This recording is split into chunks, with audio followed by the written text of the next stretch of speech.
দায়ুস জান্নাতে প্রবেশ করবে না, বা সিম্পল আমাদের হাদিস। আরেকটা হাদিস আসতেছে, এটাও আমাদের, 3 ধরনের মানুষ জান্নাতে প্রবেশ করবে না এবং আল্লাহ তাদের দিকে তাকাবেন না বিচার দিবসে বা শেষ বিচারের দিনে। আল্লাহ তাদের দিকে তাকাবেন না। যে তার বাবা মার প্রতি অবাধ্য, বাবা মার কাছে অবাধ্য, বাবা মার প্রতি অবাধ্য, যে মেয়ে পুরুষের মতো হইতে চায়, boy cut, jeans, T shirt and so on, and আদ-দায়ুস এবং দায়ুস, এই 3 শ্রেণীর মানুষ জান্নাতে প্রবেশ করবে। আপনারা জানেন যে এই ব্রিটিশরা একবার আফগানিস্তান দখল করার পরে হারাই ফেলেছিল কেন? একটা গুজব রটে গেছিল যে কোন একজন আফগান অফিসার, এটি বলে ব্রিটিশ অফিসার, কোন আফগান মেয়েকে কোন অশ্লীল ইঙ্গিত দিচ্ছে। এইটা থেকে কিন্তু ইটা শুরু হয়, বিদ্রোহটা শুরু হয়। তারপরে 15,000 প্লাস ব্রিটিশরা পালাই যায় কাবুল থেকে, এবং জালালাবাদ পৌঁছাতে পৌঁছাতে একজন ডাক্তার মাত্র বেঁচে যায়, বাকি সবাইকে তারা রাস্তা মেরে ফেলছে। রিজন হচ্ছে আমাদের মেয়ের দিকে সে চোখ তুলে তাকাইছে। মানে এইটা ছিল ট্র্যাডিশনালি মুসলিম সমাজের ভিতরে এই বোধটা ছিল। আজকের কথা আমরা পরে আসতেছি, আপনারাই জানেন, আমার ভালো জানেন, রাস্তাঘাটে চলেন।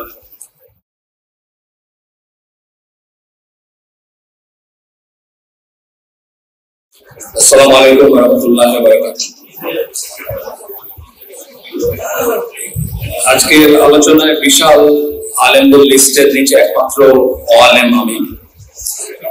আমাকে টপিক দেওয়া হয়েছে ডার্টি জব, যেটাকে বলে সবচেয়ে বাজে কথা বলতে হবে যে টপিকে, সেই টপিকটা আমাকে দেওয়া হয়েছে, সঙ্গত কারণে দেওয়া হয়েছে, সেটা ঠিক আছে। তো টপিকটা হচ্ছে দায়ুস সংস্কৃতি ও মুসলিম সমাজ।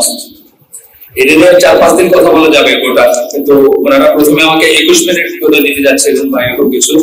তো সাইফুল্লাহ ভাই বললেন যে যেহেতু অন্যরা আটকা পড়ছেন ট্রাফিক জ্যামে, সো আমি মার্কেট পর্যন্ত যাবো, তাহলে একটু হয়তো আমি যে কষ্টটা করছি ওটা একটু সার্থক হবে। এই শব্দটা দায়ুস শব্দের আরবি শব্দ, ইংরেজি শব্দ হচ্ছে কুকর্ম। এটা যে গুণটা থাকলে মানুষ দায়ুস হয়, সেটাকে বলে দিয়াসা, কুকর্ম বলে ইংরেজিতে। বায়োলজিতে কুকর্ম অর্থ হচ্ছে এমন এক পুরুষ প্রাণী যে কিনা এমন সন্তানের পিতৃত্বের দায়িত্ব পালন করে যে তার নয়, অর্থাৎ তার যে স্ত্রী, তার ঘরে যে সন্তান জন্ম নেয় সেটা তার না, কিন্তু সে তার পিতৃত্বের দায়িত্ব পালন করে। আপনারা বুঝতেছেন যে লাইনটা একটু বেলানে চলে যাচ্ছে। প্রথমেই আমি বললাম এই যে ডার্টি জব, এটা আমাকে করতে দেওয়া হয়েছে, ঠিক আছে। আচ্ছা, কোকল বার্ড, কোকিল যে অন্যের বাসায় ডিম পাড়ে, এখানে একটা ব্যাপার আছে যে একজন আরেকজনের বাসায় ডিম পড়ে যাচ্ছে, আরেকজন তার বাচ্চাকে নিজের বাচ্চা মনে করে বড় করতেছে। শরীফ আবু হায়ফুল্লাহ কাক বাবা মায়ের গল্প করছেন, এইভাবে একটা প্রবন্ধ আছে। তো সেখান থেকে শব্দটা আসছে, ইংরেজি শব্দটা। এই শব্দ যারা আরো যা বোঝায় সেটা হচ্ছে একজন স্বামী যে তার স্ত্রী দ্বারা প্রতারিত হয়, এমন একজন স্বামী দায়ুস যে তার স্ত্রী দ্বারা প্রতারিত হয়। এগুলো কিন্তু ইংরেজি থেকে বলতেছি আমি, ইসলামে আসতেছে পরে। যে তার স্ত্রী ব্যভিচার সম্বন্ধে আনঅ্যাওয়্যার থাকে, অসচেতন থাকে, জানে না যে তার স্ত্রী কি করতেছে। যতক্ষণ একটা সন্তান জন্ম নেয় বা বেড়ে ওঠে এবং সে জানে যে সন্তানটা তার নয়, অন্য কারণ, এটা হচ্ছে আরেকটা ডিফাইন করা। এগুলো ইসলামের পেপার থেকে ডিফাইন করা, কিন্তু শব্দটা ইংলিশ যে শব্দ সেটা থেকেই করা। ইসলামের ব্যাপার আরো অনেক ব্যাপক। ইসলামের ব্যাপার এইসব ঘটনা না ঘটলেও দায়ুস হবে, কিন্তু বিদেশিদের কাছে দায়ুস ছিল এই ধরনের ইহুদি দায়ুস আছে, চরম কিছু হলে, অল্প স্বল্প দায়ুস না। ইসলামী পরিবেশে দায়ুস বলতে অবশ্য একদম চূড়ান্ত শারীরিক ব্যভিচার বোঝায় না, বরং একটা ওয়াইড রেঞ্জের কর্মকাণ্ড বোঝায়, অনেক কিছু বোঝায় একসাথে। ইসলামিক ডেফিনেশন, এটা ইসলামিক সূত্র থেকে নেওয়া। The cuckold is the one who approves evil conduct in his family. নিজের পরিবারের ভিতরে যে অশ্লীল কাজকর্ম বা অসঙ্গত কাজকর্ম, অসুন্দর কাজকর্ম অ্যাপ্রুভ করে, অনুমোদন দেয়, দেখেও দেখেন অথবা ইচ্ছা করে অনুমোদন দেয়। আচ্ছা, আরেকটা ডেফিনেশন হচ্ছে দায়ুস man, একজন দায়ুস পুরুষ, is one who approves indecency committed by women under his guardianship. তার দায়িত্বে, তার অভিভাবকত্বে যে সমস্ত মেয়েরা থাকে, একজন ছেলের কি থাকতে পারে, নিজের মেয়ে, নিজের বোন, মা, ওয়াইফ ইত্যাদি আরো থাকতে পারে, তার সেই সমস্ত মেয়েদেরকে সে অশ্লীল বা অশোভন কার্যকলাপ অনুমোদন করে বা হইতে দেয়, and is not jealous with regard to their honor, এবং তাদের যে অনার, তাদের যে সম্মান, তাদের যে মর্যাদা, সেটা নিয়ে সে ঈর্ষান্বিত না, মানে প্রোটেক্টিভ জেলাসি আমরা বলি, যেটাকে বিদা বলি, সেটা তার নাই। Man who do not have বিদা, যাদের ভিতরে প্রোটেক্টিভ জেলাসিটা নাই। এই যে আপনার সন্তানের বেলায় শুধু এটা না, এটা তো মেয়েদের বেলায় বললাম, মেয়েরা কিন্তু অনেক বড় একটা রেঞ্জ আমরা দেখবো পরে। আপনার সন্তান একটা খারাপ কাজ করতেছে, একটা হারাম কাজ করতেছে, আপনার ভিতরে কিছু লাগলো না, এটাও কিন্তু এটার আওতায় আসে, আমরা দেখবো পরে। Protective jealousy over their wives, sisters, mothers and daughters, যেটা আমি বললাম, এদের ব্যাপারে তার কোনো ঈর্ষা নাই। বাইরের লোকে আড্ডা মারতেছে, হাসি ঠাট্টা করতেছে, কথা বলতেছে, তার কিছু লাগে না, সে কিছু ফিল করে না। এরাই হচ্ছে দায়ুস, এবং যাদেরকে জান্নাত বারণ করা হয়েছে, অর্থাৎ দায়ুস জান্নাতে প্রবেশ করবেন। আমি আলেমদের জিজ্ঞেস করছিলাম চির জাহান্নামী কিনা, তারা বলছেন না, চির জাহান্নামী না, কিন্তু এটা একটা মেজর সিন এবং বড় একটা কবিরা গুনাহ। আচ্ছা, হাদিস এবং স্কলারদের থেকে আমি কিছু পড়বো আপনাদের এখানে। আহমদ মুসনাদ আহমদ থেকে একটা ডেফিনিশন আসতেছে, দায়ুস ইজ, সরি ডেফিনিশন না, বক্তব্য আসতেছে, দায়ুস জান্নাতে প্রবেশ করবে না, বা সিম্পল আহমদের হাদিস। আরেকটা হাদিস আসতেছে, এটাও আমাদের, 3 ধরনের মানুষ জান্নাতে প্রবেশ করবেন এবং আল্লাহ তাদের দিকে তাকাবেন না বিচার দিবসে বা শেষ বিচারের দিনে। আল্লাহ তাদের দিকে তাকাবেন না যে তার বাবা মার প্রতি অবাধ্য, বাবা মার কাছে অবাধ্য, বাবা মার প্রতি অবাধ্য, যে মেয়ে পুরুষের মতো হইতে চায়, boy cut, jeans, T shirt and so on, and আদ-দায়ুস এবং দায়ুস, এই 3 শ্রেণীর মানুষ জান্নাতে প্রবেশ করবেন। হাফিজ ইবনুল কাইয়িম তার একটা লেখা থেকে আমি একটু পড়বো।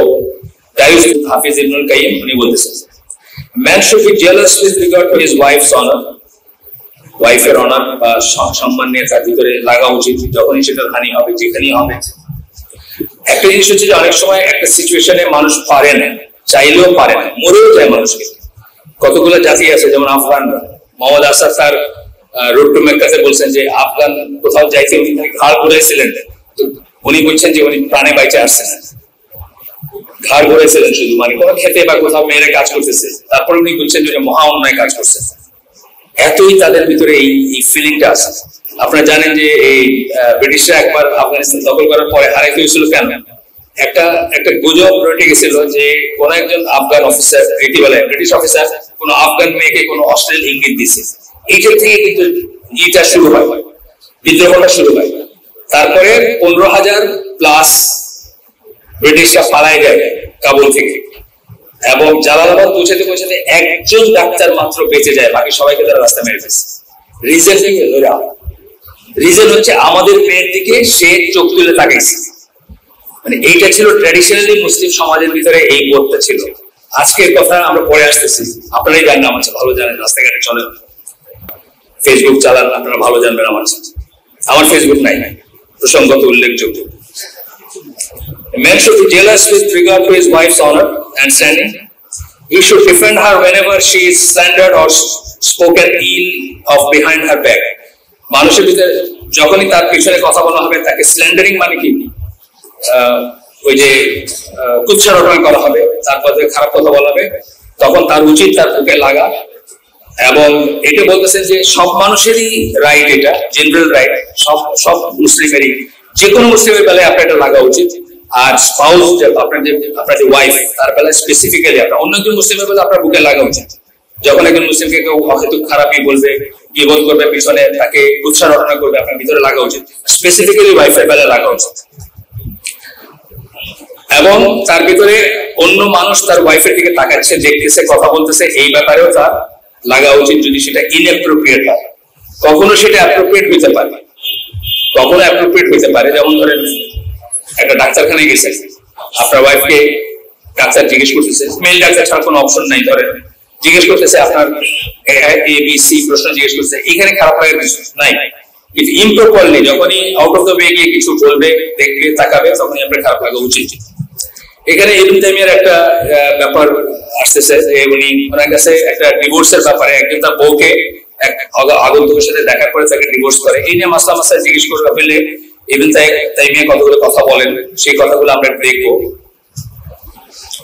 উনি একটা হাদিস কোট করেন প্রথমেই, by my glory and majesty, হাদিস কুদসি, আমার আল্লাহ নিজের গ্লোরি, নিজের মাহাত্ম্য, নিজের ম্যাজেস্টি, রাজকীয় পজিশন বা সেটাই করতেছেন, সেটার কসম কেটে বলতেছেন, no miser, liar or coward will enter you. এটি কাকে বলতেছেন? জান্নাত তৈরি করার পরে জান্নাতকে বলতেছেন, জান্নাতকে বলতেছেন আল্লাহ, যে আমি আগে থেকে বলি নাই, ক্রিয়েটেড প্যারাডাইস, যখন আল্লাহ জান্নাত তৈরি করলেন, সৃষ্টি করলেন, জান্নাতকে বলতেছেন যে নিজের কসম করে বলতেছেন যে কোনো কৃপণ, কোনো মৃত্যু বা কোনো দেয়ুস will enter you, তোমার ভিতরে প্রবেশ করবে না। আচ্ছা, এরপরে আরেকটা হাদিসই করতেছেন, সেই হাদিস ইবনে তাইমিয়ার ওই পোরশনটাতে আমি পড়তেছি, the believer has protective jealousy, বিশ্বাসী গয়রা থাকবে, জেলাস হবে, প্রোটেক্টিভ জেলাসি, যেটা কথা আমি বললাম, ঈর্ষা, কিন্তু পজিটিভ ঈর্ষা, সংরক্ষণ করার ঈর্ষা, নিজের আন্ডারে যারা আছে তাদেরকে অশ্লীলতা থেকে, খারাপ কাজ থেকে সংরক্ষণ করার ঈর্ষা। এন্ড আল্লাহ, আমরা আইসিসি অনেক বড় একটা কোর্স করছি না, হাসাদ এবং ইনিয়া, সেখানে আমরা ঈর্ষা এবং হিংসার তফাৎটা বলছি। ঈর্ষা এবং হিংসা কিন্তু আলাদা জিনিস। এন্ড আল্লাহ হ্যাজ প্রোটেক্টিভ জেলাসি, আল্লাহর গয়রার কথা বলতেছেন।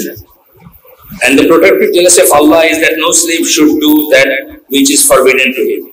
আল্লাহর গয়রা হচ্ছে কোন বান্দা তার এমন কাজ করবে না যেটা আল্লাহ তার জন্য হারাম করছেন, নিষিদ্ধ করছেন। ডিফারেন্ট জিনিস, তাতেই আল্লাহর ভিতরে একটা প্রভোগ হয়। এটা সবকিছুই ধরেন, মানে ধরেন আল্লাহর হাত যেমন আমার হাতের মতো না, আল্লাহর রহমত যেটা বা আল্লাহর যে করুণা বা আল্লাহর যে মার্সি সেটা আমার মার্সির মতো না। একইভাবে আল্লাহর যে গয়রা সেটা আমার গয়রার মতো না। আমরা যখন একটা পাপ কাজ করি তখন সেটা একটা রিস্ক চলে আসে, যেটা প্রভোগ হবে এবং আল্লাহ সেটা অপছন্দ করবেন। এই প্রোটেক্টিভ জেলাসিটা আল্লাহ জাগ্রত হবে এবং তার পরিণতিতে আমাদের বিশাল ক্ষতি হয়ে যেতে পারে, এটা আমরা মনে রাখবো। আল্লাহরই হচ্ছে এটা। যখন আপনি তার সাথে কোনো তার মতো করে কাউকে ভালোবাসেন, তখন তার সাথে কিছু শিরক করেন, তার সাথে কোনো শরীক স্থাপন করেন, এন্ড সো অন। আচ্ছা, এরপরে আবু হুরায়রা রাদিয়াল্লাহু আনহু একটা হাদিস আসছে, এটা বুখারী এবং মুসলিম দুটারই হাদিস, নাম্বার দেওয়া আছে, আমি নাম্বার চাইলে কেউ আপনি নিতে পারেন, তবু বলি। বুখারীর হচ্ছে 4925, মুসলিমের হচ্ছে 2761। আবু হুরায়রা রাদিয়াল্লাহু আনহু বলেন, রাসূল সাল্লাল্লাহু আলাইহি ওয়াসাল্লাম বলেন, Allah has protective jealousy, and the protective jealousy of Allah is provoked when the believer does something that Allah has forbidden. আল্লাহ যা নিষেধ করছেন, কোন বিশ্বাসী যখন সেটা করে, আল্লাহরও গয়রা আছে এবং সেটা হয়, জাগ্রত হয় যখন এরকম কিছু করেন কেউ। আচ্ছা, আরেকটা হাদিস পড়বো আমরা এখন, এটা সাদ ইবনে উবাদা বলেন, I saw a man with my wife, আমি একজন মানুষ, if I saw a man, আমি যদি পাইতাম, দেখতাম, আসলে দেখেন নাই, যদি দেখতাম যে কোন লোক আমার ওয়াইফের সাথে আছে, I would strike him with my sword, তাকে আমার তরবারি দিয়ে আঘাত করতাম, and not the flat side of it, ওটা দিক দিয়ে আঘাত করতাম না, ধার দিক দিয়ে আঘাত করতাম, বুঝছেন? মানে আঘাত করতে মানে মিন করছেন কি করতে না। এই খবরটা রাসূল সাল্লাল্লাহু আলাইহি ওয়াসাল্লামের কাছে আসছে, তখন রাসূল সাল্লাল্লাহু আলাইহি ওয়াসাল্লাম বললেন যে তোমরা কি অবাক হচ্ছ যে সাদের গয়রা দেখে, প্রোটেক্টিভ জেলাসি দেখে তোমরা অবাক হচ্ছ? বাই আল্লাহ, আল্লাহর কসম, I am more jealous than him, আমি তার চেয়েও বেশি জেলাস, ঈর্ষান্বিত, প্রোটেক্টিভ জেলাসি বা গয়রা আমার তার চেয়েও বেশি। And Allah is more jealous than me, আল্লাহ হচ্ছেন আমার চেয়েও জেলাস। কি ব্যাপারে? সকল নিষিদ্ধ ব্যাপার।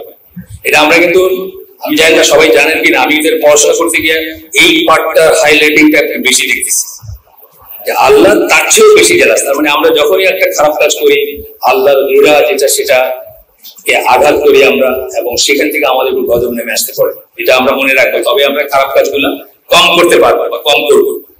বা আমাদের সাহস হবে না করা।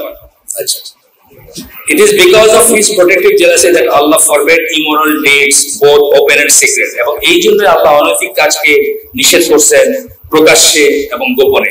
ফাহিশা বা অনৈতিক কাজকে নিষেধ করছেন প্রকাশ্যে এবং গোপনে। এটা বুখারীর হাদিস, মুসলিমের হাদিস, দুটোই হাদিস। এরপরে আমরা একটা পড়বো, এটা হচ্ছে আয়েশা রাদিয়াল্লাহু আনহার বর্ণনায় রাসূল সাল্লাল্লাহু আলাইহি ওয়াসাল্লাম বলেন,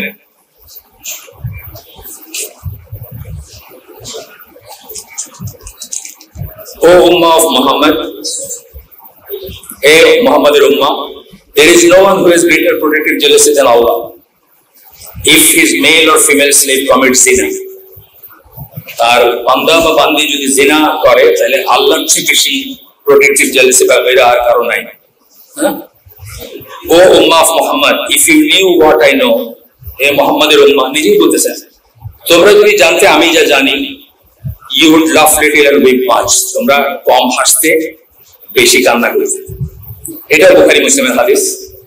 এরপরে ইবনে তাইমিয়ার একটা দুটো ছোট্ট আসতেছে, ছোট্ট কথা বলা যায় বা ছোট্ট বক্তব্য। উনি বলতেছেন যে একজন একই কথা, প্রায় একই কথা, একজন মানুষ যখন আল্লাহ যা নিষেধ করছেন সেটা করে, তখন আল্লাহর প্রোটেক্টিভ জেলাসিটা জাগ্রত হয়, and his protective jealousy is provoked when his male or female slave commits zina. একই কথা, যখন তার পুরুষ বান্দা অথবা নারী বান্দি তারা যখন জিনা করে তখন তার ঘৃণাটা জাগ্রত হয়, এবং সেটা আমাদের চেয়ে অনেক বেশি। আচ্ছা, গেল এটা। এরপরে আমরা এখানে একটু স্কিপ করে আমি হোমওয়ার্ক করছি একটু, তখন বাদ দিয়ে আসছি বেশ কিছু জিনিস। আচ্ছা, এখানে একটা আসছে যে আপনার এখানে হাদিস কুদসি আসতেছে একটা, whoever takes an enemy a close friend of mine, যে আমার কোন নিকট বান্দাকে, অর্থাৎ ওয়ালি যেটা আমরা বলি, সিঙ্গুলার ওয়ালি, প্লুরাল আউলিয়া, তার সাথে যে শত্রু, তাকে যে শত্রু হিসাবে গ্রহণ করে, I shall declare war on him, আমি তার উপর যুদ্ধ ঘোষণা করব।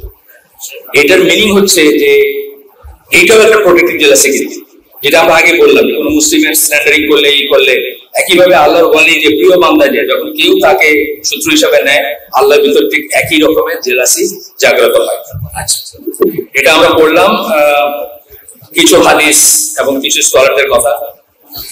আমরা দেখি যে বেস্ট 3 জেনারেশন, যাদেরকে আমরা সালাফ বলি, তাদের অনেক প্রোটেক্টিভ জেলাসি ছিল, গয়রাত ছিল। আমরা এই সাহাবীদের কথা বললাম, আমরা ইবনে তাইমিয়ার কথা বললাম, আমরা হাফিজ ইবনুল কাইমের কথা বললাম।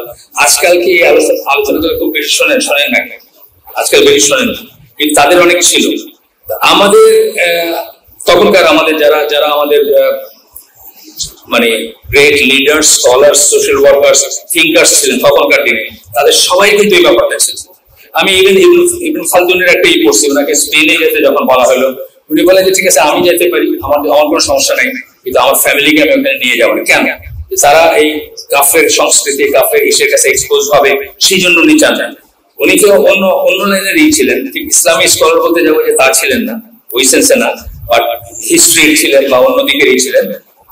ইসলাম নিয়ে গবেষণা আছে তার, কিন্তু তারও এই বুঝটা ছিল বা তাদের ভিতর ছিল এটা। সূরা বাকারার 223 নম্বর আয়াতে আল্লাহ বলতেছেন, তোমাদের স্ত্রীরা তোমাদের শস্য ক্ষেত্র। আপনারা এটার মিনিং জানেন, আমি মানে আর এক্সপ্লেন করলাম না। এটা বলার, এখানে অনেক ব্যাখ্যা আছে, অনেক চিন্তার ব্যাপার আছে, কিন্তু একটা জিনিস মনে রাখবেন, নষ্ট ক্ষেতে সবসময় নষ্ট ফসলই জন্মাবে। সুতরাং ক্ষেতটাকে নষ্ট হইতে দিবেন না।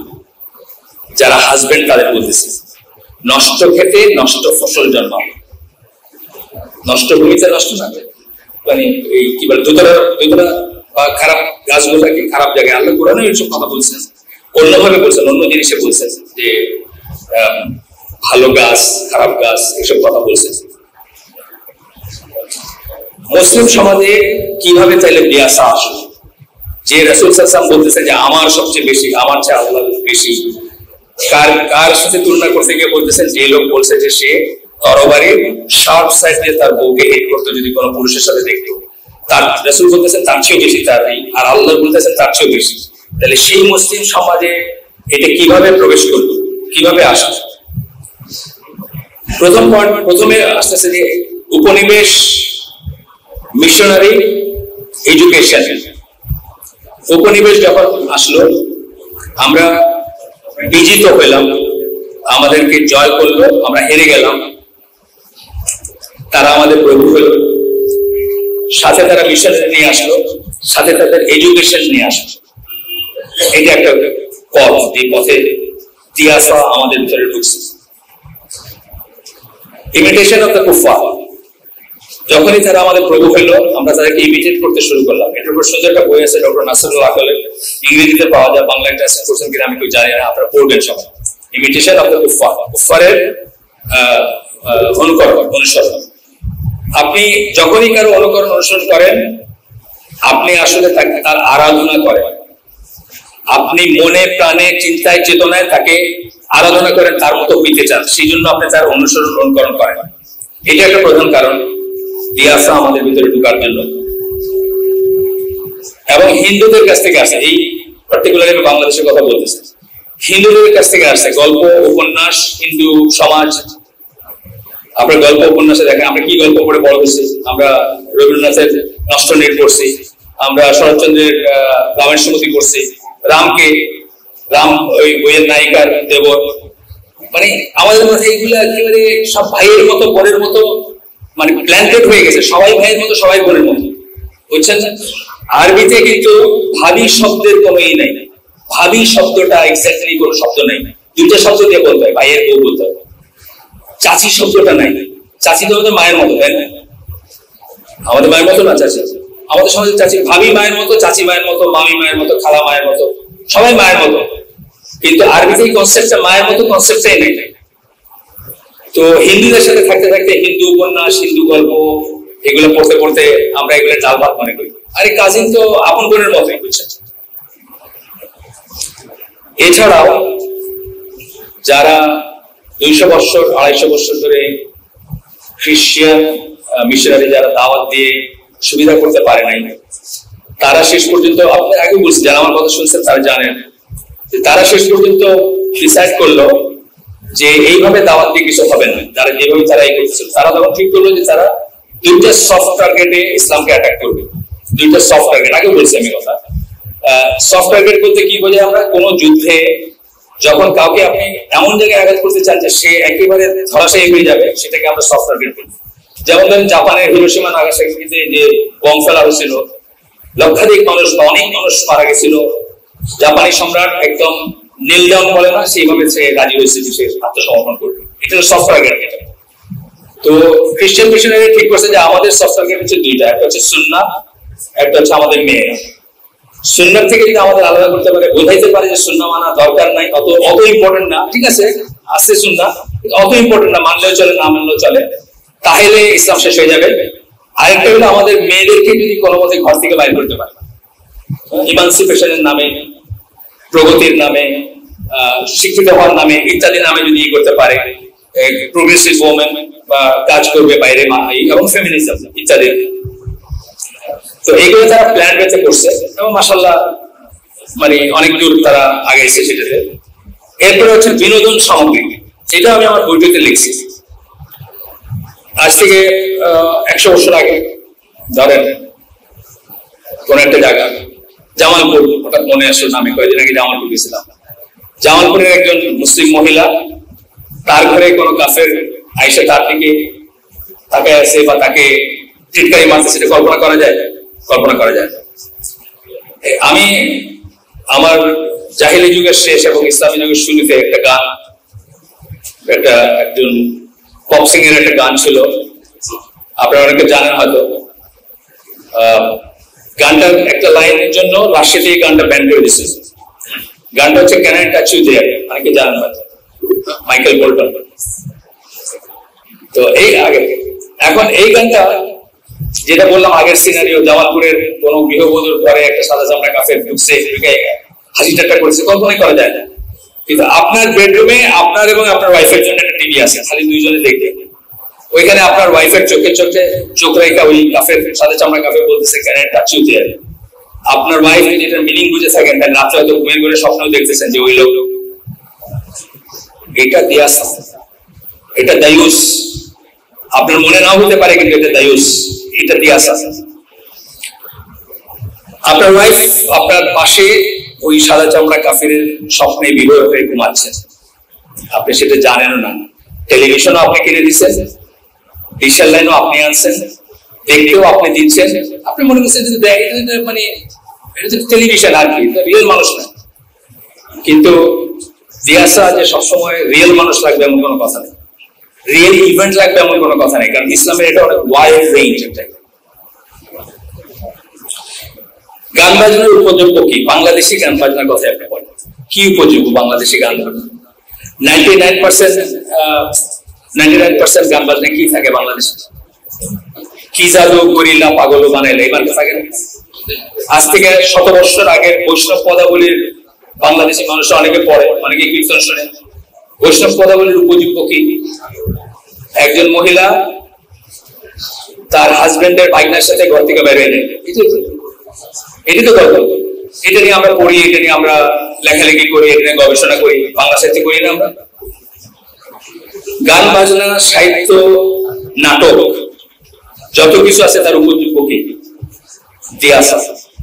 আপনি দেখবেন একটা বাপের মেয়ে বাপের সামনে দিয়ে ঘর থেকে বাইরে হয়ে গেল, এই যে 2 দিন আগে যে মেয়েটা মারা গেল, সে তো কারো মেয়ে, কেউ তাকে নিয়ে মারছে, ঠিক আছে, যে মারছে তার দোষ আছে, 100% দোষ আছে, তার সর্বোচ্চ শাস্তি আমরা বলি, কিন্তু তার সে তো কোনো বাপের মেয়ে বা কোনো মায়ের মেয়ে, তারা তো তাকে বাইরে রেখে দিচ্ছে ওইভাবে, এবং এই ঘটনাটা ঘটতে দিচ্ছে।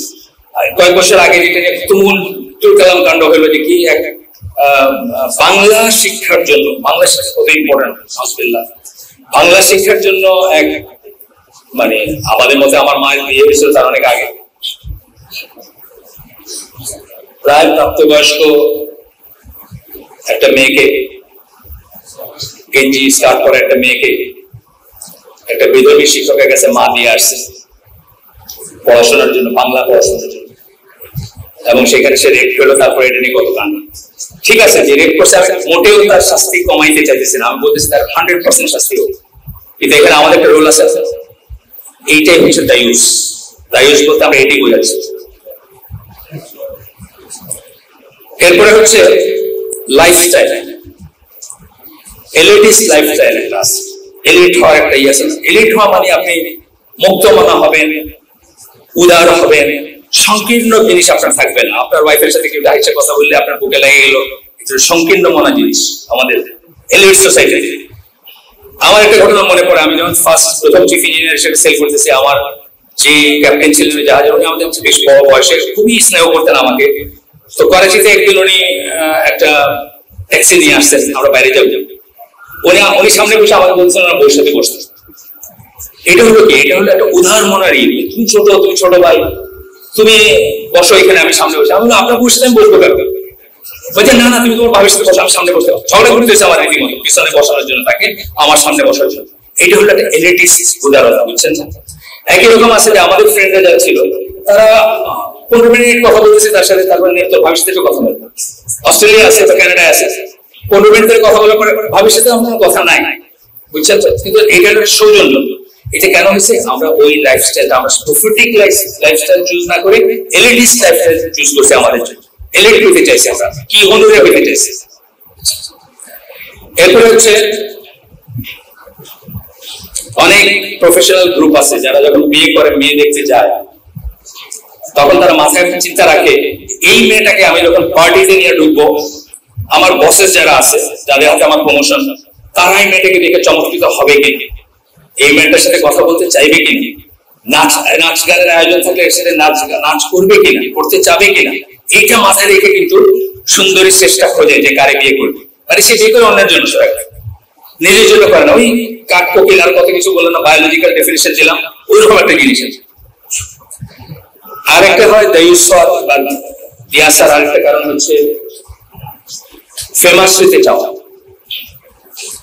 আমি একটা লিখিত ইন্টারভিউ করছি, বাংলাদেশের বিখ্যাত পর্ন স্টার, চিটাগং বাড়ির ব্যবসায়ীর মেয়ে, আমেরিকায় থাকেন। তাকে জিজ্ঞেস করা হয়েছিল যে আপনি এই লাইনে গেলেন কেন? আমি ফেমাস হতে চাইছি। উনিও ফেমাস হতে চেয়েছেন, ওনার বাবা সেইটাকে অ্যাপ্রুভ করছেন বা অথবা করেন নাই, যাই হোক। কিন্তু বাবা তো সূত্রপাতটা করছেন, আমেরিকাতে তো বাবার থেকেই গেছে, নিজে নিজে যায় নাই। আমি নাম বললাম না, আর আপনাদেরকে ওই যে বললাম ডার্টি জব করতেছে, আমি আমার ঝাড়ুটা আমি দেই, আপনাদের আর গান আমরা না করলাম, আর নাম বললাম না। ক্লাস ক্লাসে স্মার্ট যারা, তারা নিজেরাই নাম বাই করতে পারবে, ফেসবুক আছে যাদের। আরেকটা হচ্ছে সেটলিং অ্যামং দ্য কুফার, আরেকটা কারণ দায়ুস কাফেরের দেশে সেটেল করে। আপনি যখন এই কিসের সুটকি পল্লী দিয়ে যান, কারণ বাজারের ট্রেনে সবাই কি করে, শহরগুলো ফেলে দেয়, গন্ধ আসে সুটকি, শীতল সুটকি বা শুকানো সুটকির গন্ধ আসে। আপনি জানলা দিয়ে তাকায় দেখেন, ওইখানে মানুষ নামাজ পড়তেছে, গোসল করতেছে, বাচ্চারা দুধ খাইতেছে, সব চলতেছে। আপনার গন্ধ লাগে, তার লাগে না কেন? তারও লাগছে, কিন্তু থাকতে থাকতে আর লাগে না। তো কুফারের মাঝে যখন বিদেশে গিয়ে থাকবেন, রফিকুল ইসলাম মাদানী আছেন, ওনার খুব সুন্দর সুন্দর বক্তব্য আছে এটা নিয়ে। যখন কিছুদিন থাকবেন তখন আর এগুলো কিছু লাগবে না। তখন আপনার ওয়াইফের গায়ে বা পিছনে একটা থাপ্পড় মেরে যদি একটা কেউ চেয়ারা বলে, আপনার কাছে খারাপ লাগবে, মনে হবে এটাই স্বাভাবিক, এখানে রোমে থাকলে রোমানের মতো থাকতে হবে, সোজা কথা। এই সমস্ত কারণে আমরা আমাদের ভিতরে দিয়াশা ঢোকে, আমরা দায়ুস হই।